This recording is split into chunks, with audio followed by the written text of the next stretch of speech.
What's going on, my friends?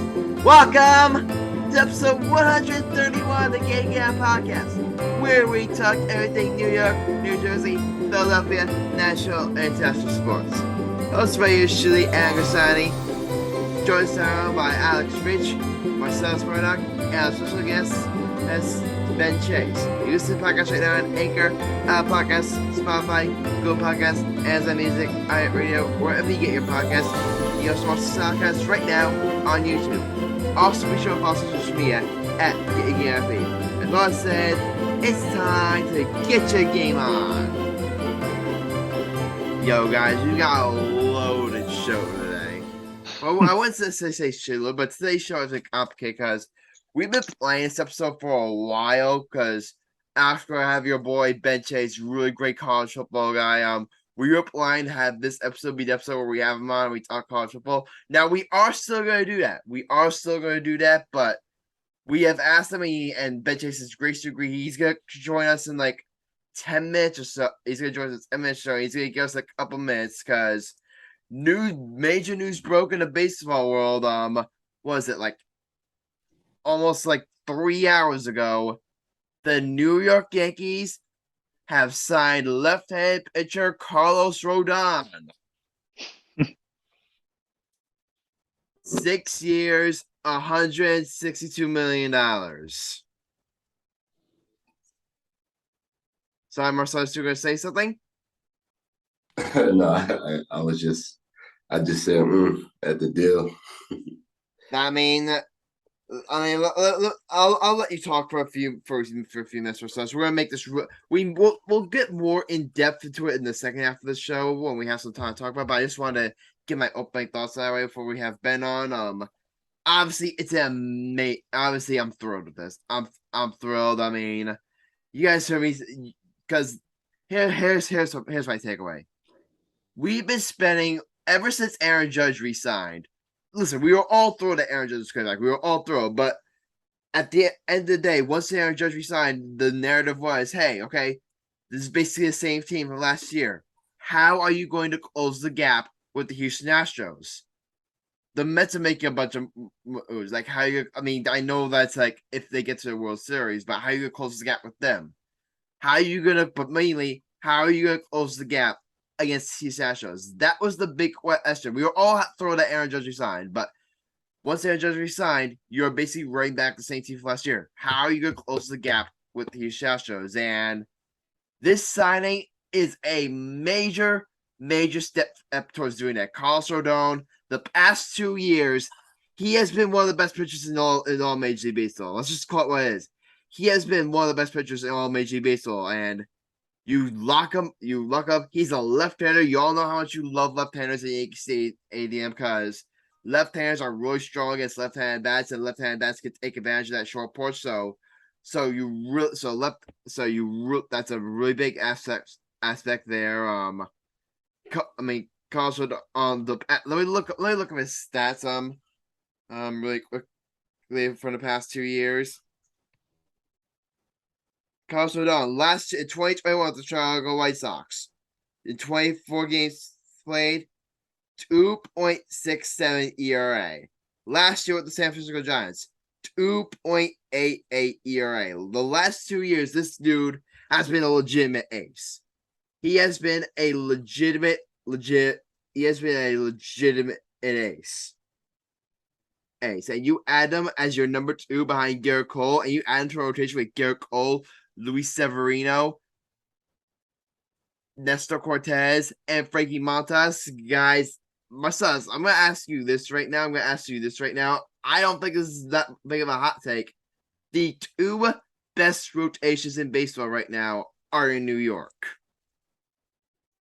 Absolutely. I agree with you there. Yeah, if you want, you could go ahead and talk for a few minutes, Marcellus. It's about my Mets, man. No, we will talk Mets later on, later on the show. Just I also want to ask you about Rodón and the Yankees. Oh, Yankees. Oh, yeah, well, with Rodón. Yeah, I kind of had a feeling that he was going to go there when that report was coming out. that you guys were interested in him. I definitely thought, it was worth it for you guys. Most definitely. Going off that, what you got 6 years, 162 million. It's not horrible because he's about to turn 30. By the time contract's up, he'll be 36. And then by that time, you guys will have, a better understanding of where he is, maybe, mentally and physically. So, I definitely think it's definitely a gamble worth taking. Obviously, we saw what he did last year, and to insert him into this bullpen definitely just upped your talents for sure. Bringing back Judge was huge, but then adding, Rodón to this too, that was definitely something, you guys had to, take a shot at and do. So, I definitely think it was worth it. And that rotation is gonna be nasty. You got Cole, you got Rodón, you got Nestor. You know what I'm saying? So it's looking good over there. It is looking good. And like we said, Marcellus, the biggest thing we all know is how you close the gap against the Houston Astros, and this is a major step towards that. Because right now, obviously, if you're telling me who I favor right now in the Yankees Astros playoff series matchup, right now I would still take the Astros. But I'll tell you what, in terms of rotation, it's not close. The Yankees right now have a better rotation than these Astros, and I don't think it's really up for debate. You got Garrett Cole, you got Luis Severino, you got Nestor Cortez, you got Carlos Rodón now, and Frankie Montas is your 5. Remember when they traded Frankie Montas initially? He was supposed to be the 2-star. Now he's the 5th starter. This rotation is just stacked. And the biggest thing, I think the contract is super fair too. He's 30 years old right now. You have him for 6 years, so he pretty much getting for the rest of his prime, and you have him for $27 million a year. I feel like $27 million a year is perfect for Rodón because it's a decent amount. I think it's a completely fair amount, and it's still it's a fair amount for him, and he still leaves you with like there are people saying that he was gonna get $30 million average value. You get for $27 million a year. That leaves you with a ton of flexibility, and it's just an extra ability for you to do extra moves with the roster. So yeah, Carlos Rodón, 6 years, $162 million. Exactly half the contract that Garrett Cole got, which is interesting. And do you want to know the favorite part of the signing, guys? Want to know my favorite part of the signing? What? You guys want to know Carlos Rodón's stats against the Houston Astros? He's a 7 starts against them. 1.55 ERA against the Astros in his career. We got really, yeah.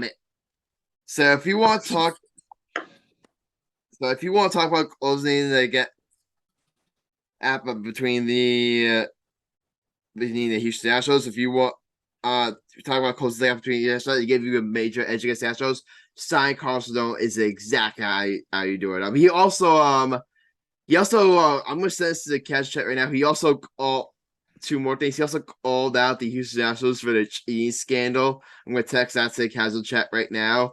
And also during his draft, he was saying start spreading the news, because he said he liked doing karaoke. So I think Rodón to the Yankees is an absolute perfect fit. Now, at the same time, I don't think this. At the same time, here's what I'll say about the rest of the Yankees offseason. I don't think they're done per se, but I will say with Judge and Rodón coming back, I would say at least the heavy lifting part, at least the required heavy lifting part, I think is done. Now with Judge Rodón locked up, I can look at this offseason and say, okay, it was a really solid offseason. Now, will I like them to do more? Yes. Would I love to, because now they have to adjust left field. Now they have to adjust left field again. Brian Reynolds, do everything you can to make that trade. Because remember, Brian Jones requested a trade for the Pirates.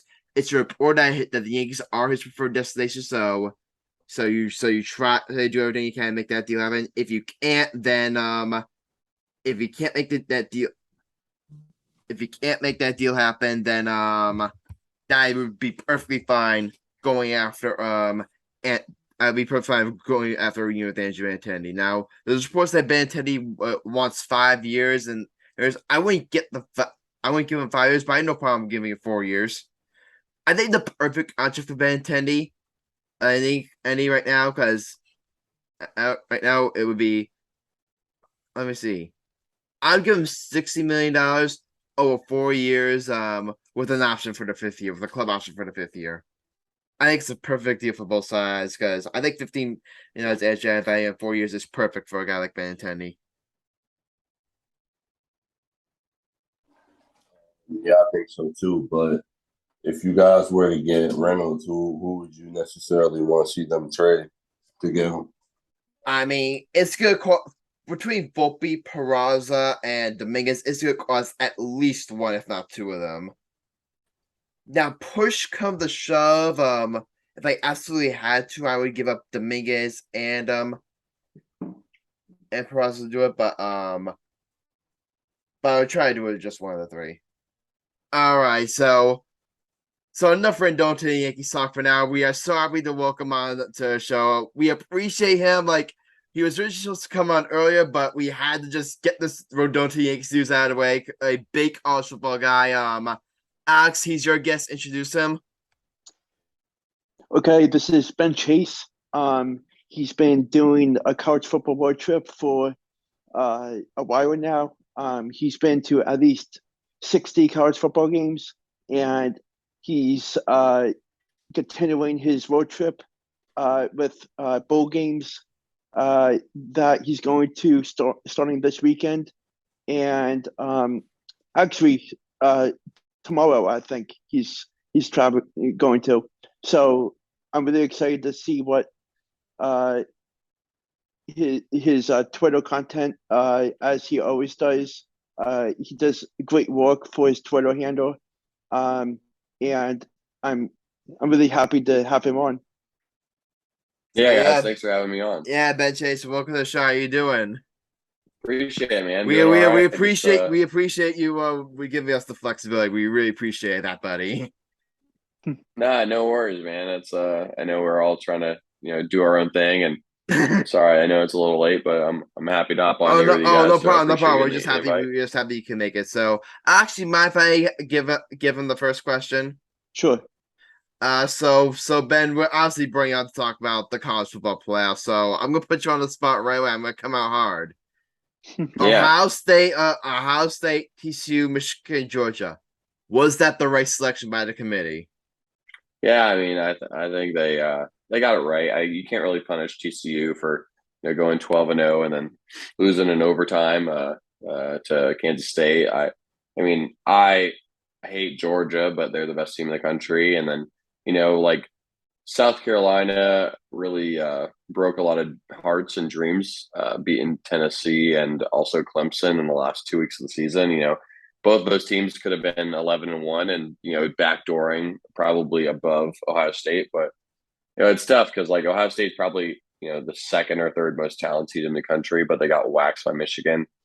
Do I think Georgia got a hard shake by getting Ohio State instead of TCU? Yes, but like at the same time, I want Georgia to lose, so I'm okay with the Ohio State playing them first.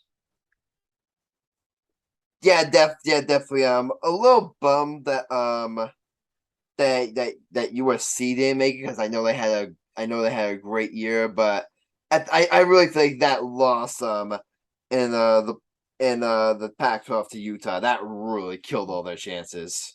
Yeah, I was there at that game actually, and yeah, they got. I mean, it's hard to justify an 11-2 USC getting in after they lost to Utah twice, and they got I mean, they got waxed by Utah and USC. Caleb was injured, so like that's also another part that you got to tie in there, right? So like it's tough for and they can't stop a nosebleed. Their defense is like I could tackle as probably as well as most of the people on their defense. No offense to them. Yeah, it sucks for Caleb Williams though. He won the Heisman, correct? Yeah, Caleb Yeah, won the he's been a Heisman. stud. Yeah, he'll have a good year next year. They'll be back next year. They if they get a few guys on the D line and maybe like one linebacker, they'll be right back where they need to be. Yeah. Now, is Caleb Williams? I want to ask you quickly. Then I'll give it the floor to you, Alex. Is Williams draft eligible this year or next year? So he'll be back for another year. So he's a Okay, true yeah. sophomore. So yeah, he's got one more year. Okay, yeah, gotcha. And I'm sure, like a lot of NFL teams will have their eye on him next year. Yeah, he's definitely at the top of the draft boards for sure. He's Yeah, like, if he could come out this year, he'd be drafted #1 over Bryce Young. probably. I mean, I know the stigma surrounding USC quarterbacks, but at the same time, it's just like it's unfair to hold that against a guy like Williams.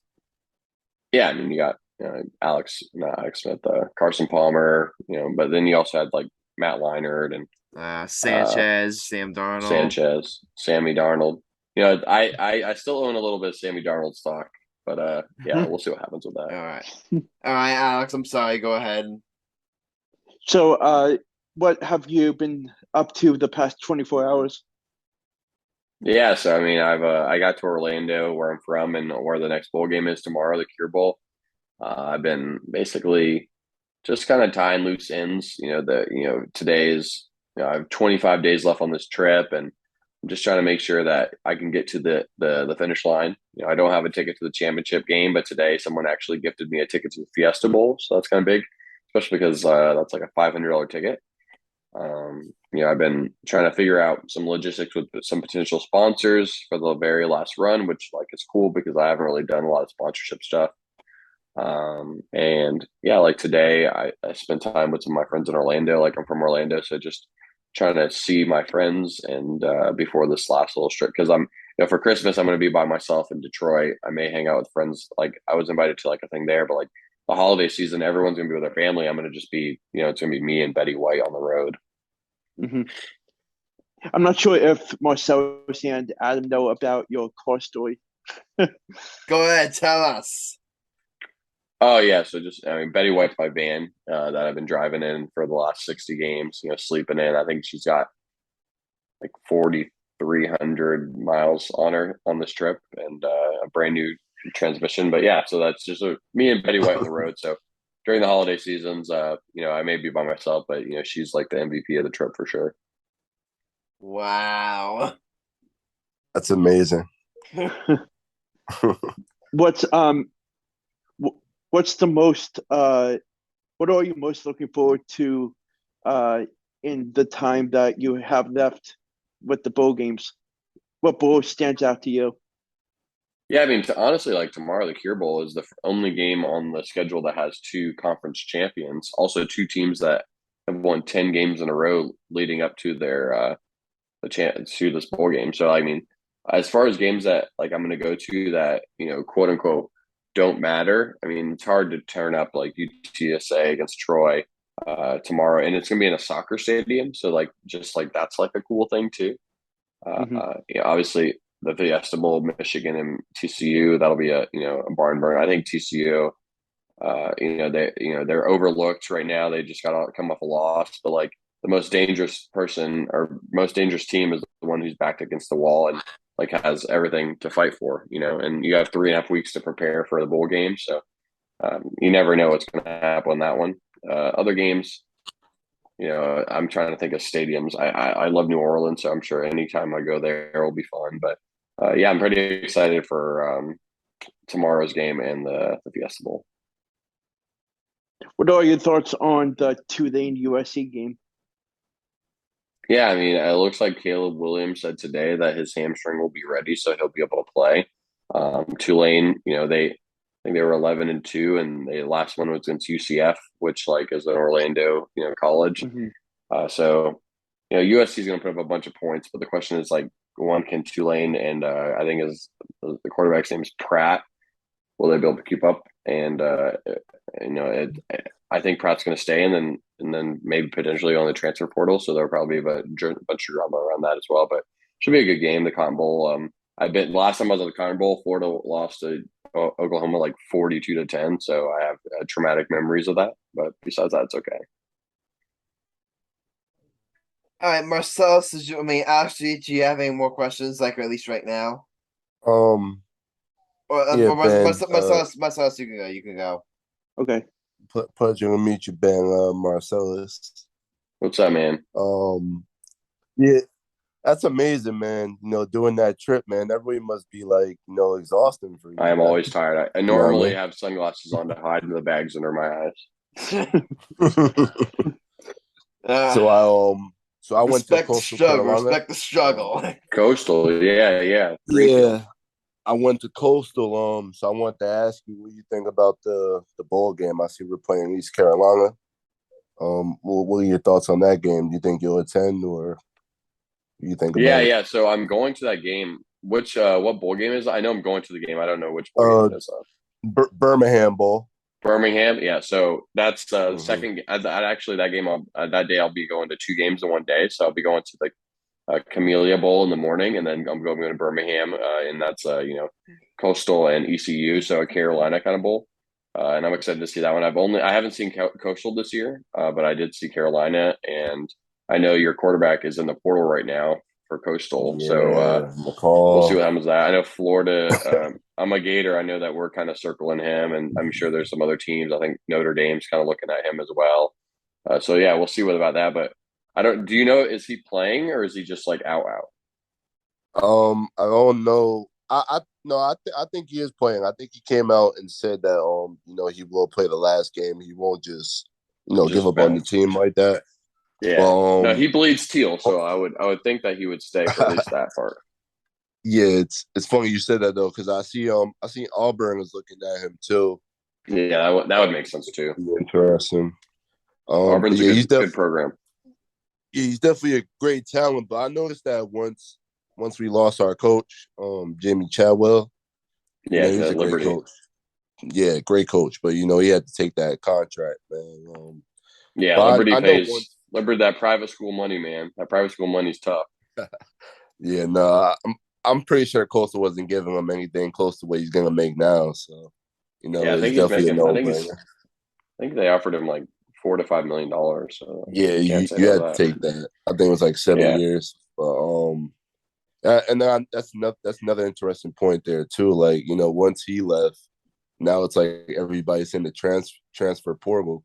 It's like everybody at Coastal's leaving because it just goes to show you the impact they have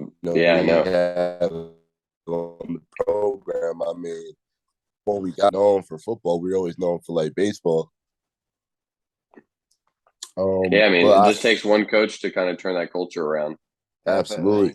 I mean, we're 9-3 this season, but we had a couple of iffy losses. But my whole deal with the team this year is the offense was good, it was decent, but it's the defense, man. I just knew the defense was going to cost us in some close games. I mean, we got blown out by Troy in that championship game. That wasn't even a game. And before that, well, we got blown out by James Madison. That wasn't even a game. We lost by like 32. It was crazy, man. But yeah, no, you guys. I had you guys circled at the beginning of the year because I know that at one point I think I had like a Wednesday or Thursday night App State at Carolina, our Coastal game. I was going to go to that game, but my schedule kind of got chaotic. Oh yeah. Yeah. I just want to ask you one more question, man. So when did you start this journey, and what made you want to start it? Well, I was fired on August 12th of this year, and that was 2 weeks before. Oh yeah, it was 2 weeks before the season started, and I decided to just go for this trip and then figure it out at the end of it. I've been to 60 games. I've only paid for 11 tickets. I've driven 50,000 miles across the country. I've been to all 48 lower continental states, and I have no regrets. I got 25 days left. I don't know if I have enough money to get to the end, but I have credit cards, so that helps. And then we'll see what happens after that. Yeah, definitely. I've always, I really admire your journey, Ben, because I've always like wanted to go like on some type of road trip like that. Yeah, Yeah, I definitely. mean, like even if it's just like a small segment of the country, I mean, doing Yeah. like the Pacific Coast Highway, or like if you're in the East Coast, like going like down I-95 and hitting a few spots. Like there's a lot of little opportunities to have like micro doses of this trip. Yo, Alex, Marcellus, make sure we get Michael Sam involved in this right now. Come Yeah. October of next year, we're doing a road trip for baseball playoffs. That'll be There you go. awesome. One day Hey, we'll go Ben, to a what's the Mets playoff game, then we'll go to the Phillies playoff game, then we'll go to a Yankees playoff game. We'll just travel over the country. Ben? What's the best stadium you've been to yet? You would say? Oh, I mean, the newest stadium in the country is San Diego State, and I really like that one. I've been to the newest and the oldest stadium. I went to Harvard as well, which is the oldest stadium in the country. Obviously, like the Link is, an NFL stadium, so that one's pretty special. But I was actually pleasantly surprised with Prairie View A&M, which is just outside of Houston. It's a HBCU, and they also have Olympic track and field there, which is kind of cool. So they have like the best Olympic outdoor track and field in the country, and they also have a surprisingly awesome football stadium. So, between San Diego State, the newest stadium, Harvard, the oldest stadium, and Prairie View, I think those are like three of like the ultimate range of like cool stadiums I've been to. So yeah, Yeah, what games will we be at for bowl week? Which ones? Yeah, which ones are you gonna be at for bowl week? Oh, I'm going to 17 games. So Oh wow. you can check my LinkedIn or my Instagram or my Twitter to find out which All games right, I'm going to. will you be at both the college football playoffs? I'll be at the semifinals and the national championship. Yeah, the Fiesta Bowl though. Okay, gotcha. So, That's dope, bro. oh man, that's Yeah, that's living the dope. dream, right? That's living the dream. That's living the dream, right? It's pretty crazy, right? The Natty's gonna be crazy. That's gonna be dope. It's in Los Angeles, right? Yeah, the SoFi Stadium where the Rams and the Chargers play. That's I such an still got to awesome get tickets stadium. though. That's such an awesome stadium, man. That's gonna be life Yeah, changing right there. I went there for the LA. I went there for the Jimmy Kimmel Bowl last year. It's pretty sweet. That's dope. All right, so now you're gonna be going at both, and so yeah, Georgia and Ohio State, Georgia and Ohio State, and Michigan at UNC, right? I'm going to be going to TCU, Michigan. TCU, Michigan. So Ohio State, Georgia, TCU, Michigan. So I'm gonna ask you, Ben, break down these matchups for us. Yeah, I mean, I think Georgia's going to handle Ohio State. I wish that Ohio State would win. I mean, you have three. The weird thing about college football and the college football playoffs is between our last game and the playoffs, you have like 3.5 weeks to prepare. So you could put together like a game plan that no one has ever seen before. And Ohio State does have the athletes, especially on the wide receiver position, and CJ Stroud, their quarterback, to put up big points. But Georgia's just a machine, and I hate to say that because like Georgia's my arch rival as a Gator. But on the other side, like Michigan should handily beat TCU. So I wouldn't be shocked if it's Michigan, Georgia, and then Georgia just wins another national championship. Yeah, I definitely think Georgia's the favorite. I wouldn't be surprised if Michigan pulls off the upset though. Yeah, I mean, that would be as long as Georgia doesn't win, I'll be a happy person. Yeah, we could tell Ben Chase is not a fan of Georgia, which is funny because our one of our co-hosts who can't make stuff, so is actually a Georgia fan. Well, thank God they're not on the phone. So Alex Marcellus, do you have any more questions? I was actually looking through the games, and I wanted your thoughts on let me see, the the New Mexico State Bowling Green game. Yeah, I mean, New Mexico State. I went to that was the first game I went to this season. Week 0. They actually had to not buy. They had to uh, get an extra game because they're one of their games got canceled so they could get the 6 wins, and they became bowl eligible because of that. The Aggies, that game I think is going to be one of those games where Bowling Green and New Mexico State, they're programs that like people overlook, but they both fought and clawed to be bowl eligible. I think they're both 6-6, and like that'll be a competitive game. I think that's what the game in Detroit, so that'll be the day after Christmas. So the quick lane bowl or whatever. And that I've been to Ford Field one time, and I think it's one of the most underrated like NFL stadiums in the country. So it'd be cool to be back there and see them both fight it out. So what's your plan from now until like noon tomorrow? So, well, I'm gonna go to bed here soon, and then tomorrow's the game's at 3:00. So I'll probably get up and clean out Betty White my van because I got 14 days and 14 games in 16 days, and just buckle up because it's going to be a show. That's awesome, man. Yeah, that's awesome. I gotta give you props for doing that, man. I don't know if I can drive all those miles, man. I'll be real. It's definitely there's a lot of different journeys that make this hard between the driving and sleeping in a van and going out and trying to find tickets. I've always dreamt of sleeping in a van, though. That's always been one of my like life goals. I don't know if it's a life goal, but it's definitely fun. I'm sure. It's definitely unique. I would say it's definitely unique. Well, I'm sure you purchased a lot of Red Bulls too on your way. I'm a big Celsius guy. Celsius energy is the way I roll. Yeah, so I'm sure, like going on a show trip, I'm sure financially it must be burning you. So how do you make it work, like in that aspect? I just use credit cards, and people have Venmoed me. I've had like 300 people just send me money on the trip. So damn! Wow, there you go. Not gonna lie, I respect it. I respect it. I never ask for money, but people have fallen in love with the story. Oh yeah, definitely an amazing story. I'll ask one final question before and then like to Marcellus, can I have a final question before we let you go? Just sure.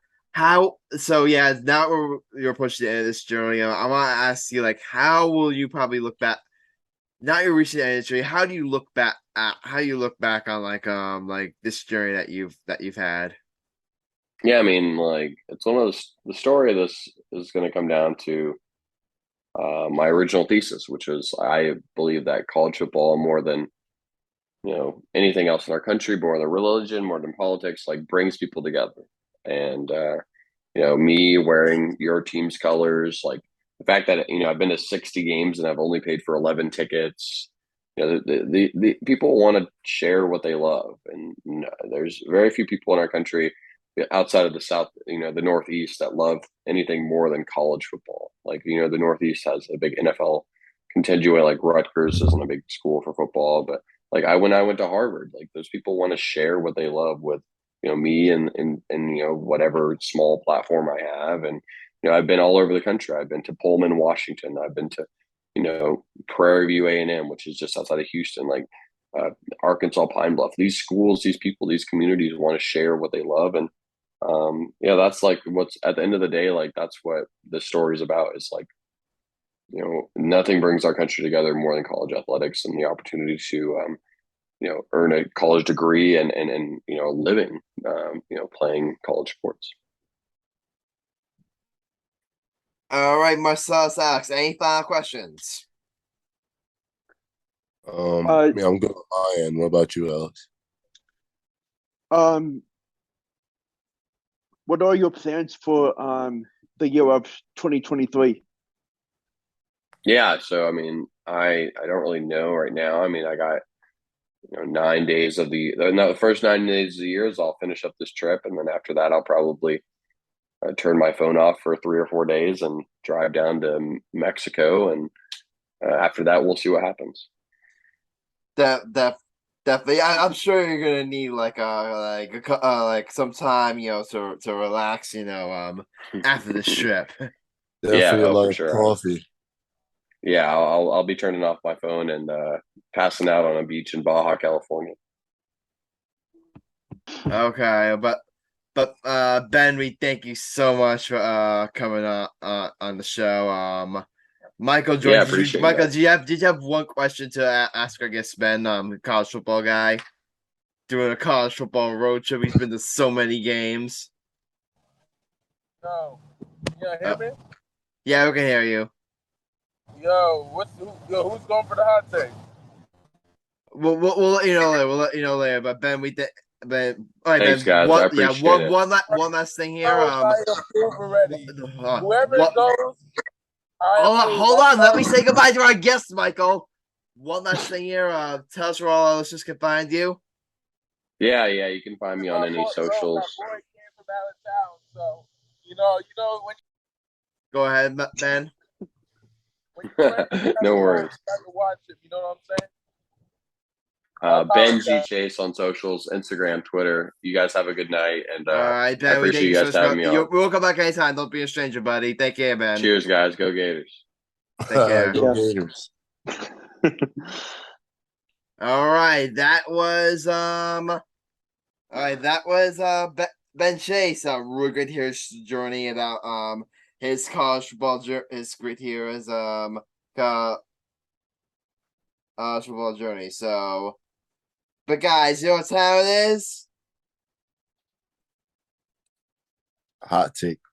It's time right now for the hot take episode. So, guys, only one person can go today. All right. All right, Michael's not joining us. Okay. All right, so we know he's not joining us for the hot take. All right, good. Well, not good, but just glad to get some clarity on that. But guys, only one person can go, and guess what, Marcellus? That's It's me not again? you. Oh, it's not me. It's not you.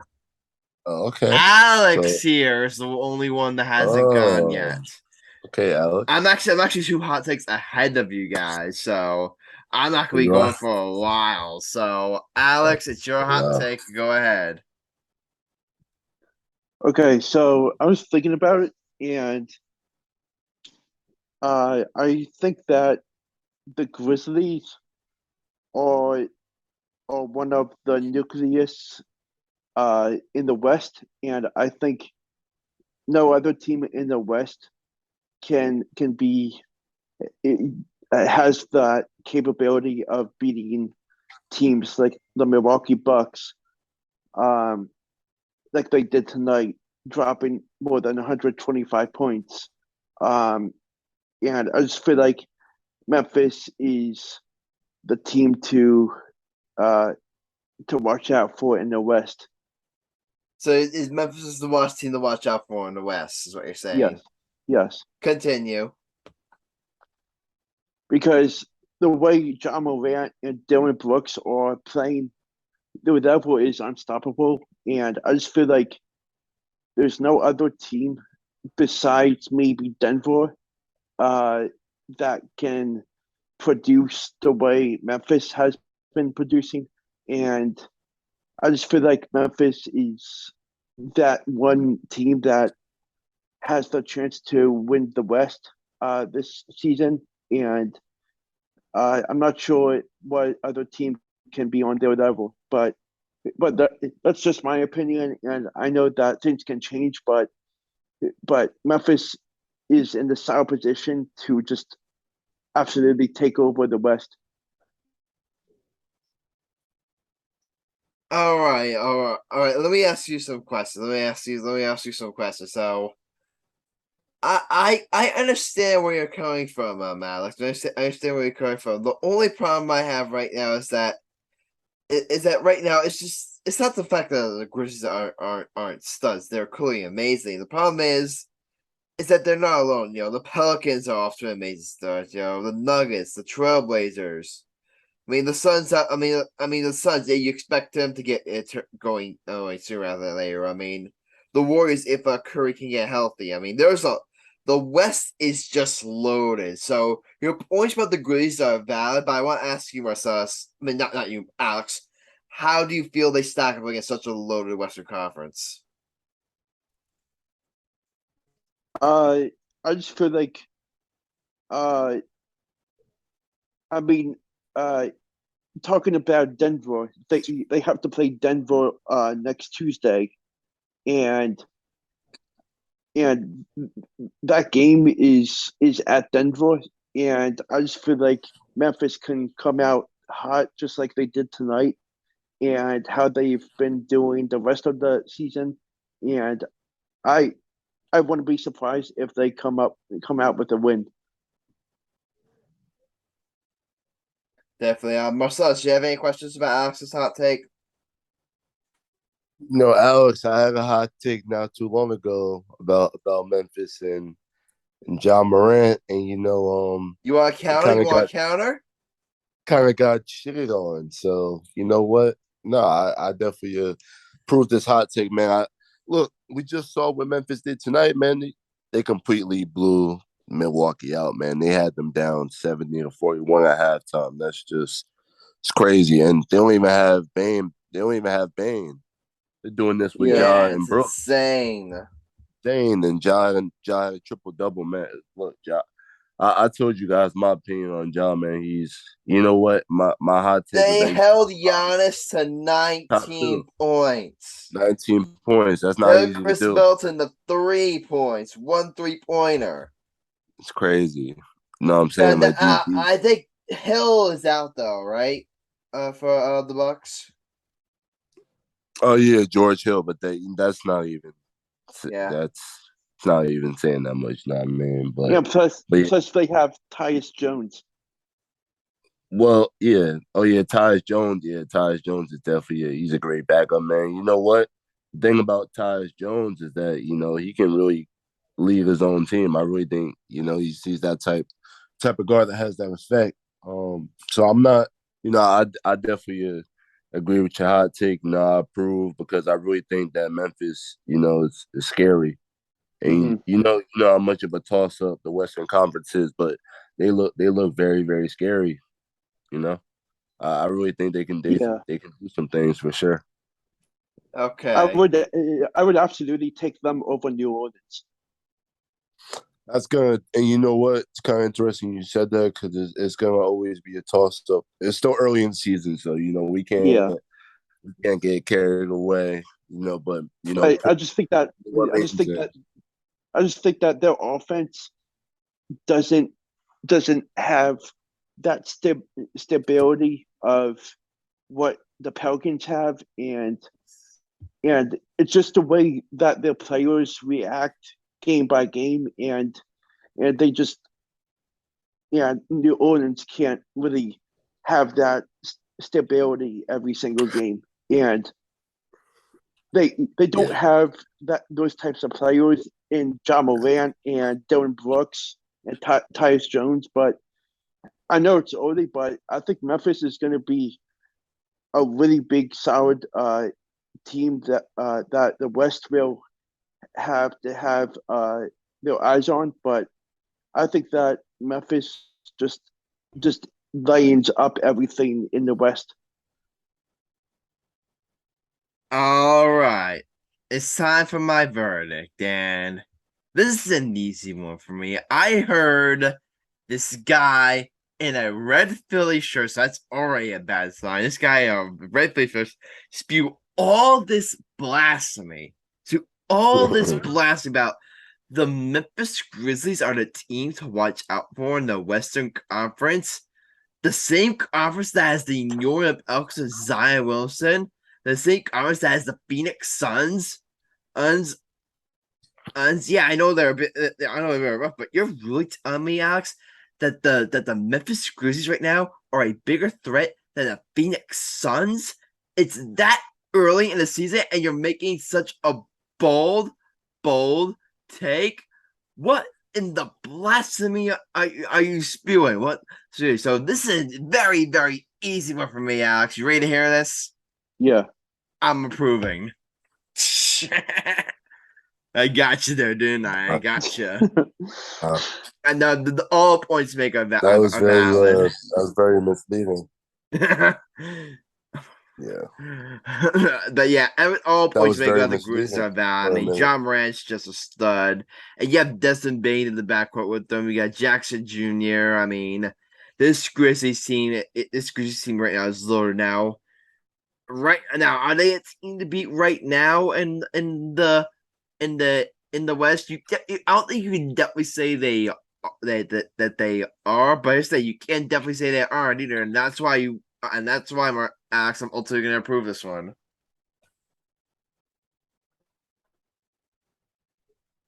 All right, so Alex, congratulations, your hot take has been approved. What's your record? I don't even know. Let me check this out. Let me check this out. Your record is now 6-6. So in order to get past me in the standings, you need to have your next two hot takes approved. Okay. All right. Before we get through, we are going to Marcellus. I am going to give you the floor to talk Mets here really quickly. In the second half of the show. But Alex, the World Cup up third place and final matchup is set, correct? Correct. So go ahead, Alex's World Cup storylines. The floor is yours. Okay, so let me just get it up real quick. Okay, so the third place game, which will take place on December 17th, which is Saturday. It will be Croatia against Morocco, which will be a 10 a.m. start time, the United States time zone, which will be shown on Fox. And for the final, which will be Sunday, December 18th, it will be Argentina against France at 10 a.m. on Fox on Sunday. So I think the Argentina game is going to come down to like a couple minutes before the regulation time expires. But I'm just interested to see how France can put up with Argentina, and I think it's not going to be a blowout. I just think that it's going to be a tight one from beginning to end, and I wouldn't be surprised if France took the win the way they've been playing, and it's going to be interesting to see who comes out with the win. Yeah, I definitely. What are the odds right now? Let me check the odds. Right now, France is the favorite.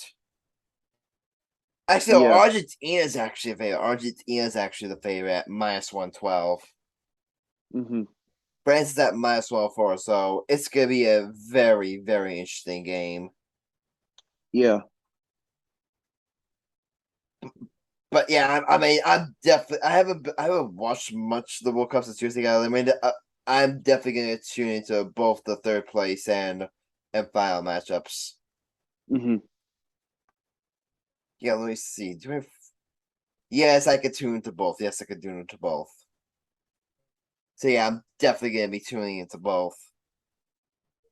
At 10 a.m. at 10 a.m. like it's perfect. Mm-hmm. Did Who you you break guys down the got? third place matchup yet? Did you break down the third place matchup yet? Croatia. Morocco. Yeah. Did you want to break that? Did you break that down yet? I think Croatia might win that game. I haven't watched that much of Morocco, but I think Croatia is the team to watch out for. They've done a great job of putting themselves in the position they are in, and even though they didn't make it to the final, they can still be a threat to Morocco, and I think Croatia wins by 2 goals. Yeah, Croatia's right now the favorite. Yeah. Right now they have Croatia right now as the favorite. So yeah, the Brooklyn's gonna be interesting, but that final matchup, I mean, Argentina, France, that's gonna be must watch. Yeah. All right, Marcellus, you want to hear some sad news? This is sad news. This is the second to last Alex's World Cup segment. Oh wow, no. That's right, because we got the final on This Sunday, is the final, right? and then his Argentina, final segment France. will and his final segment will be our next episode. He'll be recapping everything. Okay, But that should be good. You've done such a World great Cup's been job wild. helping us cover the World Cup. We definitely very appreciate it. I'm definitely already looking forward to 2026. Guys, guys, Gonna be place in the bets. USA, right? Yeah. All I right. heard a couple of games are gonna be in Jersey. Oh, a couple Yeah. games gonna be in Jersey. Oh man, I'm definitely have to go. I might have to try to get tickets That's to what they some. said. Even though it's probably gonna cost us, it's gonna probably cost us a fortune. It's gonna be expensive. Yeah. It'll be expensive. All right, Alex, 2 predictions. One, is this podcast still gonna be around by 2026 to do the World Cup? And B, will USA win the World Cup in 2026? Put you on the spot here. This podcast will be around unless some shit goes down from Michael Cunningham saying some blasphemous. That's really the only way. The only way is if Michael gets us canceled. That's the only way this podcast won't be around by then. And will Team USA win 2026? I can't say for a fact that they can win the whole thing, but I'm just hoping that they can get to at least the final. All right, just hope for the best. Hope for the best. But Alex, great job covering the World Cup for us. Fantastic job, buddy. All right. So we're gonna switch back to baseball now so now I'll give a bit more. I'll do a bit more on the Yankees and Rodón later on, but Marcellus, I definitely got. All right, Alex is getting warm. Marcellus, I definitely gotta ask you. Since we last left on the show, I mean, the Mets have done more spending. They brought back Brandon Nimmo. They brought in David Robson. They added what was the picture for Japan again? I have it right here. Senga, Kodai Senga. So Marcellus, we had a Mets guest last time to break down science for us, but we haven't had to get a chance to take your thoughts on Mets. So Marcellus, floor is yours. What are your thoughts on the latest Mets signings? Senga. I was all in on Senga, man. I love that Senga signing. I love what Uncle Steve is doing. I absolutely love what Uncle Steve is doing, man. You know what? He's making the right moves. He's really trying to, he doesn't want to. He's not cool with failing, man. How can you not love an owner like that, man? You know what I'm saying? Like, he sees one thing doesn't go right, he's quick on, change, and he doesn't care who goes and who stays, man. He's trying to do what he can to, lead us to the promised land. And I think if we keep abiding by Steve, man, we'll get there and we can surprise a lot of people, man. I really have faith in that. I love what he's doing. The MLB literally last winter, like during the lockout, they introduced the Cohen tax, and Steve Cohen's like, "All right, bet." I'm just gonna blow past it. Love it. I love the Kobe Senga saga, man. I think on the last episode I was on, I said that's really the last thing that we needed. And I feel great. Feel great about the offseason, man. Definitely.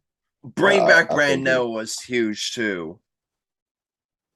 It was, but I don't know about that whole 8 year, $162 million deal. It's not sitting I right with thought me. 162. Marcel said for I thought 162 million for it was an overpay, but It's too I much. like the fact they're Treating him like spreading he's out over Judge. 8 years though, because he's only gonna make you $20 million a year. You're So treating him like so he's you have a Judge. lot of space against the luxury tax to do other things. You're I treating mean, him not like that the he's luxury Judge, tax though, matters, man. Steve I don't Cohen, approve but that. not the luxury tax matters, Steve Cohen. But still, it's good. It's good to have him not cost that much against the cap. I just don't like the whole I just don't like the whole 8 years. 8 years, 162 million, man. I feel like we're treating this guy like he's Judge. But I do like Nemo. You know what I'm saying? And obviously to keep him around, you had to pay him. You know, I'm not too mad at it. I mean, Yeah, we already saw what he did with us. It made sense to bring him back. You yeah. know, it's not like He I can't be mad turns with he turns 30 in March, right? him. Yeah, he turns 30 in March. So he'll be.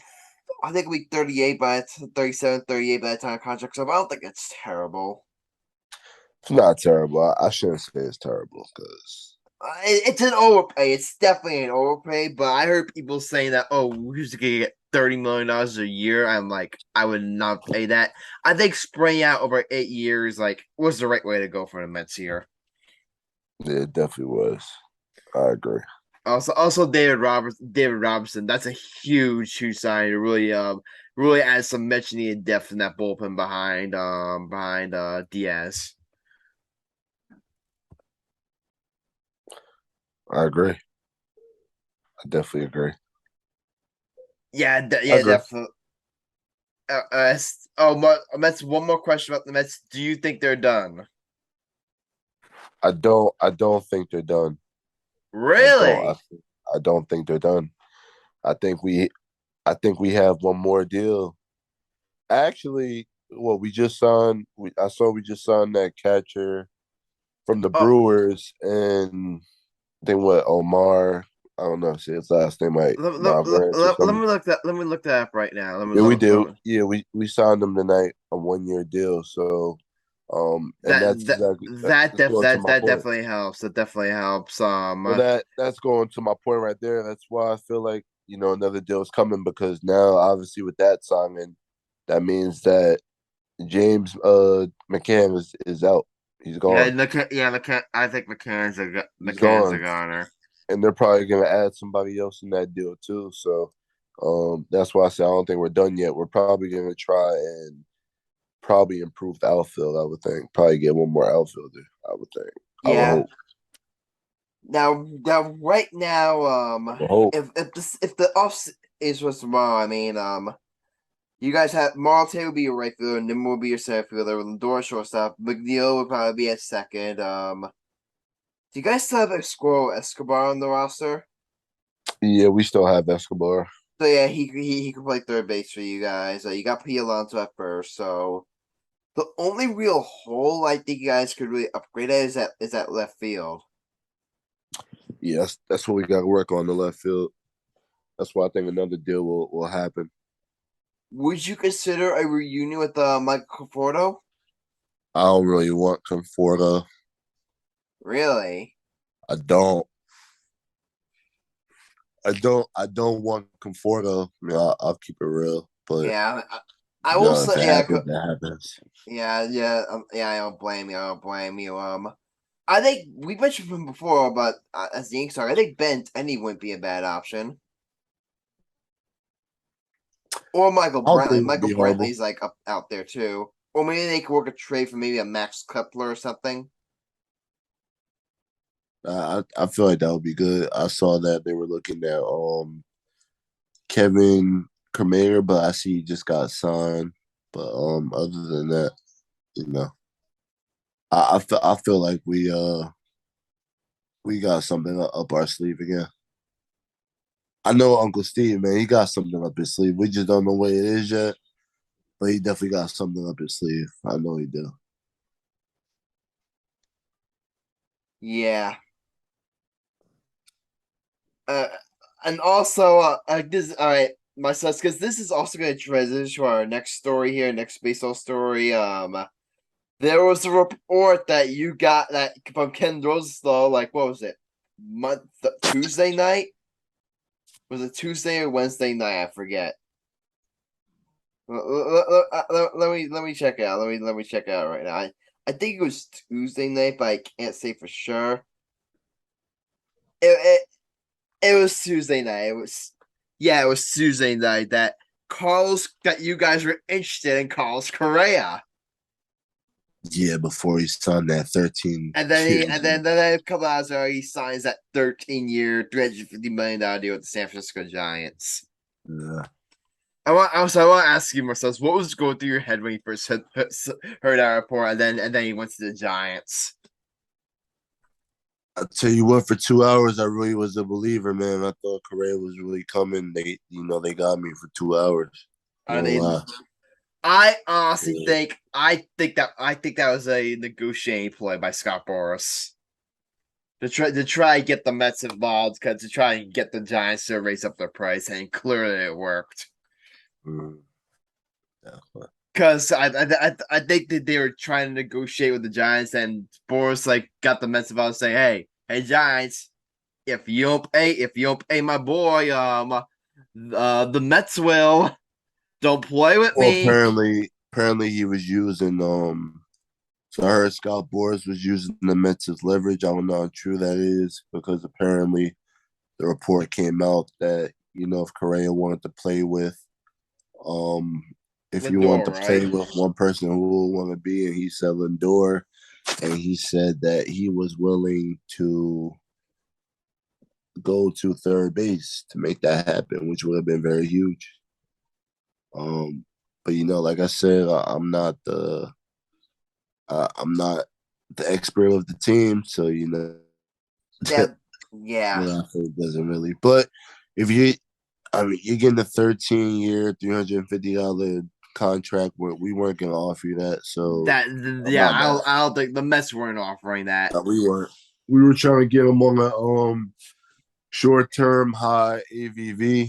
I think that's Steve Owens that's gonna be Steve Owens he's gonna go for a lot of short-term high AAV deals because here's the he'll blow every couple of years, he'll blow past the threshold, but eventually we're seeing with the Dodgers, eventually these teams, the tax penalties get so bad that you have to go under to reset once in a while. So I think once this deal for Verlander is off the books, once this deal for Scherzer is off the books, I think we're gonna see Steve Cohen maybe take it back for 1 year and then reset the tax, and then the very next offseason he'll just blow right past it again. Yeah, most definitely. I hope this time we can get past them Patriots. I mean, not Patriots. The Padres. Yeah, I'm hoping this time. All right. Phillies don't scare me, Alex. Them Phillies don't scare me. Actually, you take that. We are coming for the Mets, Marcel. that Phillies team doesn't scare me, man. My coworker's a big Phillies fan too, so we go at it all the time. Yo, just look at the National League. So look at the National League. You got the Phillies, you got the Mets, and you got the Braves who just acquired Sean Murphy. I mean, I'll tell you what, the race for that division cell, that's gonna be a bloodbath. Okay. I think so. I mean, that's gonna be. And we had a guest on last episode, Marcellus. You look at the moves that these teams have made. I mean, the Dodgers aren't going where the Braves just got Sean Murphy. Look at all the moves the Mets have made. Look at all the moves the Phillies have made. Look at all the moves the Padres have made. And then the Dodgers aren't going anywhere. Those advantages are there. How's the other team getting a wild card spot?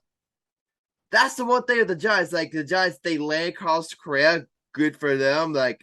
Exit plan B after missing out on Judge. Good for the Giants. But for the Giants, the Dodgers, the Mets, and the other three teams, the Phillies, the Braves, the Padres. How are you getting a wild card spot? I don't even know. That's it's definitely gonna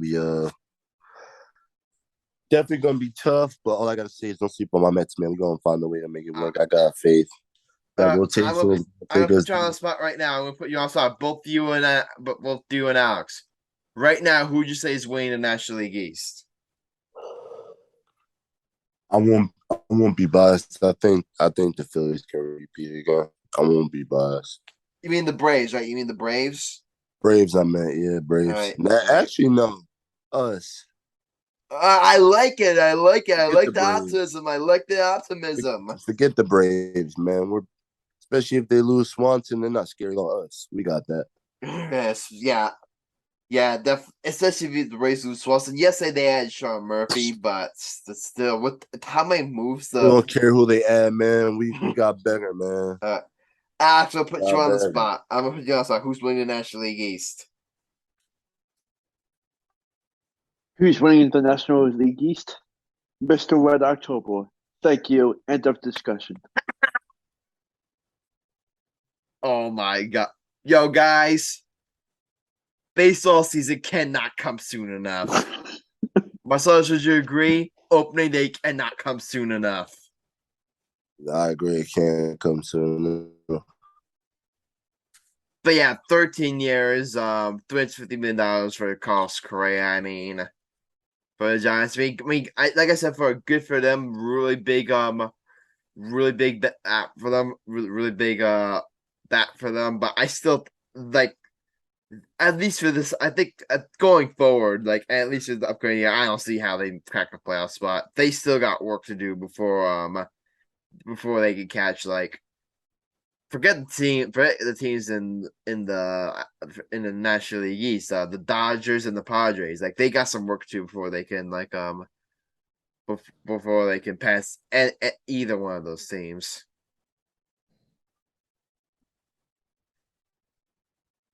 But yeah, I'm gonna quickly revisit Rodón to the Yankees, and then we'll get to our bets. I pretty much said I pretty much said all I could. I mean, just a quick recap. Before we had to like go to our guest. Rendon to the Yankees. 6 years, $160 million. That's exactly half of what Garrett Cole got. Which is interesting, but you add that to a rotation of Cole, Rendon. Rotation of Cole, Rodon, Severino, Cortez, Montas. So right now, I would think like to end the offseason right now. I think the only thing they need to do is they need to do two things. A, do everything you can to get rid of Aaron Hicks and Josh Johnson. Like get them out here, like find a team to take them and relieve yourself of that salary. Like get those two out of here. That's number one. No, and then number two, you have to address left field. You have to address left field. Those three things. The first one is again trade Hicks and Donaldson. That's number one. Number two, I definitely need to adjust left field again. Brian Rose is being a top guy, but if you can't do it, Andrew Benintendi would be a great fallback option. Like I definitely think of the two, I always say Benintendi's more likely because I heard the ask price for Rose is just astronomical. Apparently they would be asking for like Juan. I don't know if you heard this report, Marcellus. They would be asking for a Juan Soto type like package, which I like Brown as a player. Like, come on, he's not even in the same stratosphere as Juan Soto. So you're not getting Juan Soto like patches. Like Anthony Volpe would be the only guy I wouldn't touch. Like Volpe's untouchable. Like I definitely think he's good. I said before, I think he's win 2023 AL Rookie of the Year. I think he'll be up by May.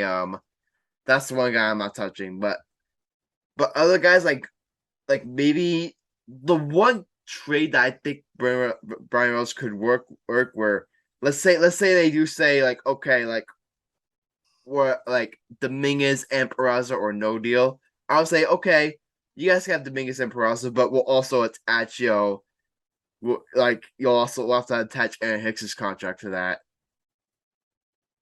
And they granted the Yankees probably have to eat a lot of the money, but I think that would be a fair deal on it. So I think if you're the Yankees right now, it's either Dominguez and Peraza plus Hicks, or if you're not gonna take on Hicks, then then either one of Peraza or Dominguez. I think a package. I think like a good package because apparently the Pirates have a whole second base. A really great package would be like I think Gleyber Torres, Dominguez, and then Pariah, their outfielder from the minors. Then you throw in a pitching prospect. I think that would be a fair deal. But again, like the ask price for Brian Reynolds seems to be so astronomical right now that maybe I think right now, I mean, maybe that could be the big move that Brian can that I don't know if you heard like Marcellus Michael K. recently on the show that the Yankees had something bigger than Rodón in the works, and I don't know what that move is. So it's probably gonna be a trade of some sort. I will say this. I definitely think the Yankees do have a big trade in the works. So that's all I'll say. Maybe it's not for Rels, but I do think they have a big trade in the works.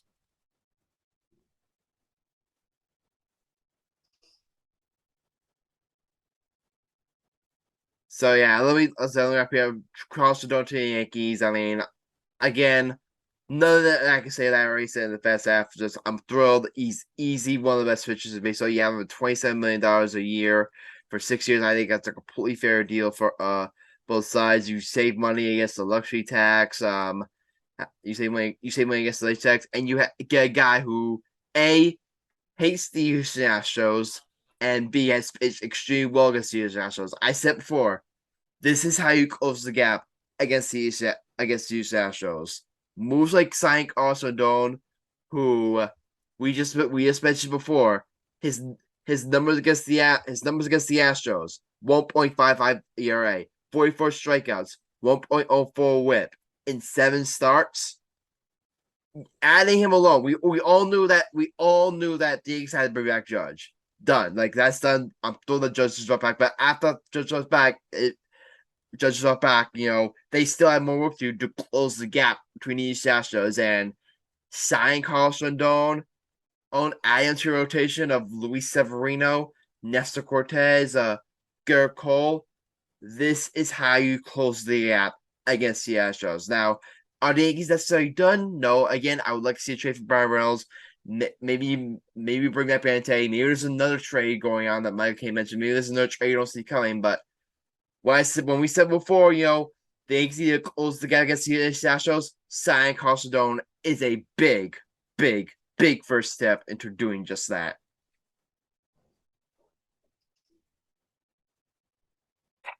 All right, guys, you know what's how it is?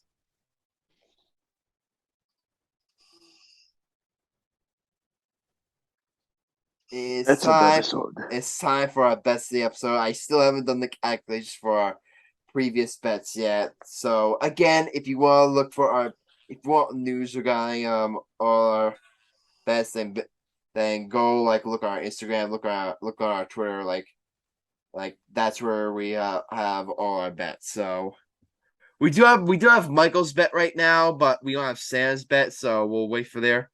Here's his bet. He's taking Luka 25 or more, 6 assists, and Jalen Brunson 20 points or more. That's Michael's bet.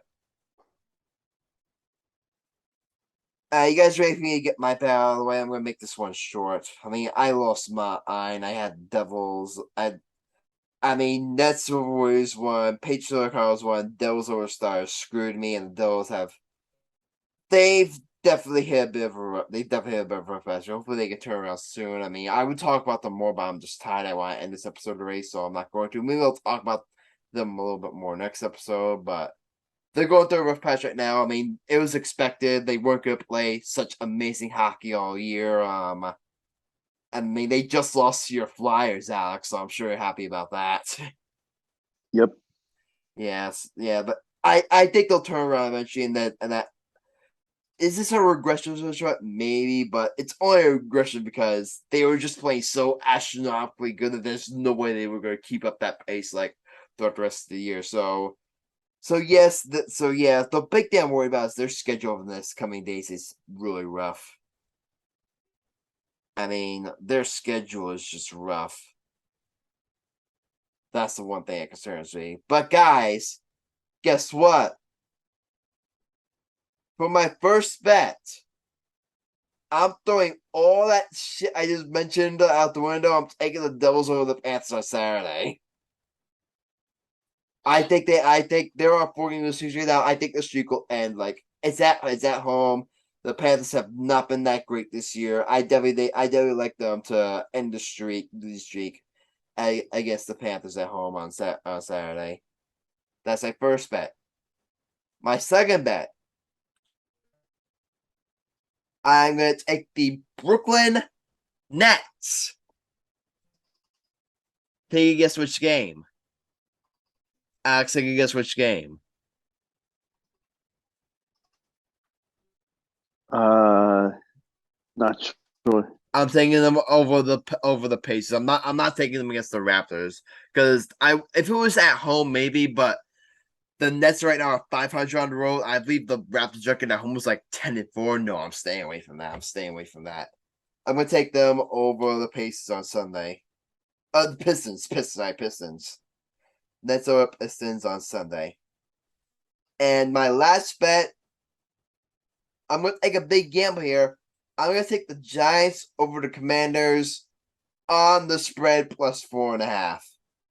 I'll play it safe. I'm gonna play it safe. I'm gonna take it on a spread because I'm not 100% sure they'll win the game, but 4.5. I definitely think this game is gonna be it's definitely gonna be decided by like a field goal.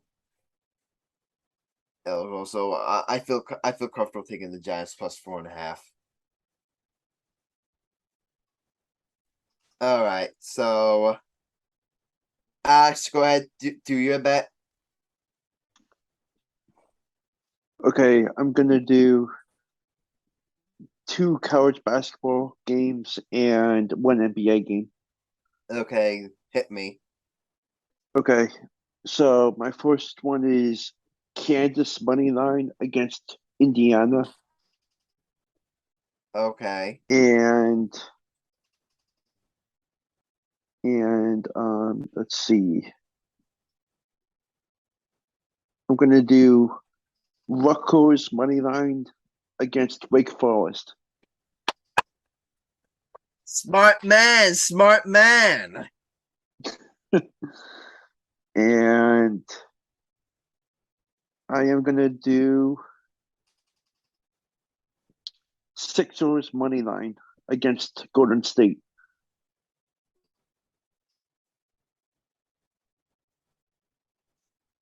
I like it, Alex. I like it. And let's you know what? To punish Sam for not showing up to this episode, let's give him a shitty bet. All right, here's what I'll do. I'll do his favor. I'll do all the teams he likes. Let's see. Who do the Pelicans play? More importantly, when did they play? All right, I'm gonna have him cook. I'm gonna have him take the Pelicans over the Suns money line. We're gonna take the Bucks over the Jazz money line. And as a cherry on top, I'm gonna have him take the Ravens over the Browns money line. You think that's a good parlay? You guys think that's a good parlay? Yeah. Marcellus, you think that's a good parlay?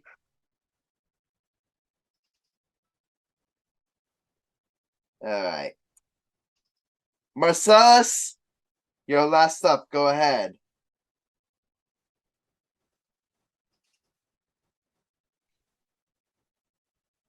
Is Marcellus still here?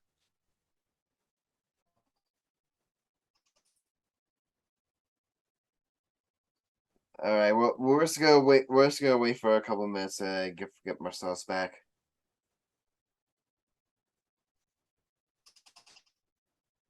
Marcellus, are you there?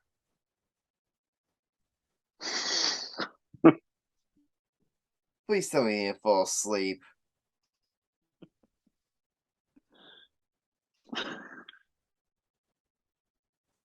We're this close to the end of the show.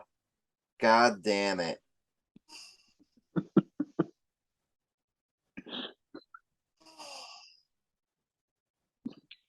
He's literally asleep right now. You can hear him snoring right now.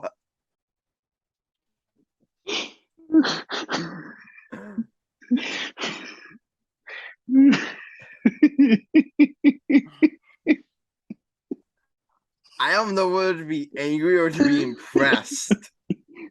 This needs to be a clip. This is gonna be a clip. You know what I'm gonna do? You know what I'm gonna do? I'm gonna be naughty right now. I'm gonna be naughty. I'm gonna wake him up.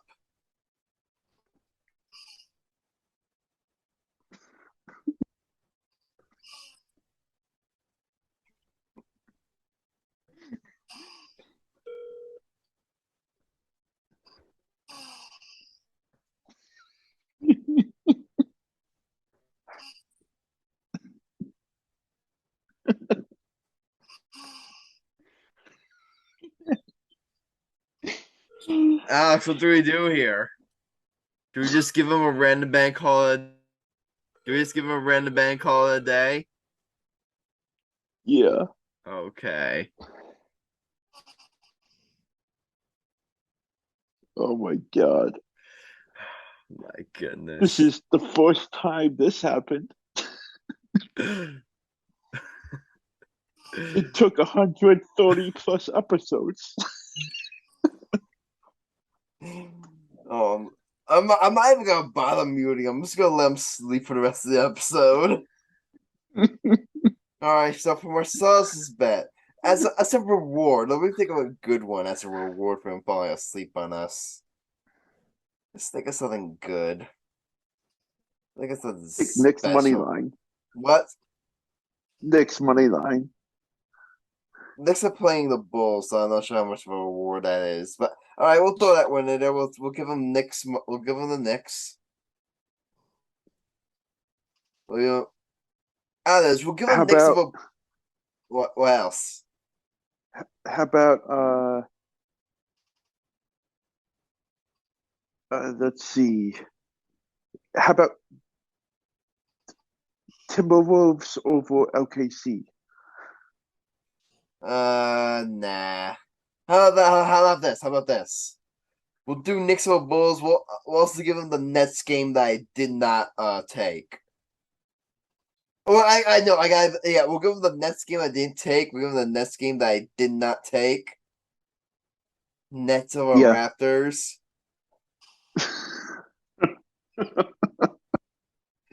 And then as the cherry on top, we'll give them Jets over Lions money line.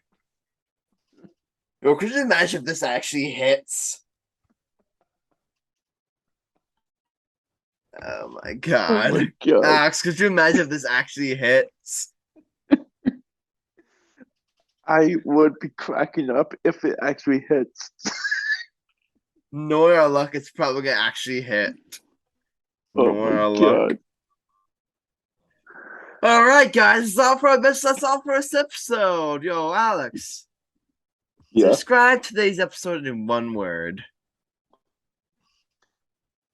It's the sleepy show. It's the sleepy show. It's the sleepy show. 'Twas the night before Christmas, and all through the house, not a creature for stirring, not even a mouse. But Marcellus stands there, all nice and cozy, sleeping on the podcast, leaving Alex and Adam in a dozy. And he goes, and then he goes to sleep. All they say, Merry Christmas to all, and to all a good day. Oh my god. Yo, Alex. Good news. I put up my Christmas tree today. Nice. Did you guys put up anything for Christmas, Hanukkah, or whatever? There was a Christmas tree in our house. Oh, alright, but yeah, my Christmas tree's up. We're gonna probably put up the ornaments sometime over the weekend, and then it'll be complete. Only a week away from Christmas. Alex, are you excited? Yep. And Hanukkah begins this Sunday, right? I think Monday. It's either Sunday or Monday. I think Right. it's Monday. Yep, Yeah. you're right. It's Monday. You're right. It's well. Hanukkah technically begins at sundown, so it'll technically begins Sunday night. All right, but yeah, Alex, any final thoughts? Here's my final thought: Sleepy Marcellus. Okay. Hashtag bring back Sleepy Marcellus. Okay, we need an episode right there. That's it. This is episode 131 of the Gay Guy Podcast. Yours truly, Adam Grassani, Alex Reich, Sleepy Marcellus Murdock, and our special guest, and our special guest, Ben Chase. If you like what you heard, be sure to leave a like and follow or subscribe to the podcast. Also, of course, you guys can leave a comment on YouTube or reach out to us on social media. Or if you try to say in future episodes, remember, friends, don't assume it's just fancy. You can match your world, believe it, and dive in. See you next time, and until then, stay lit.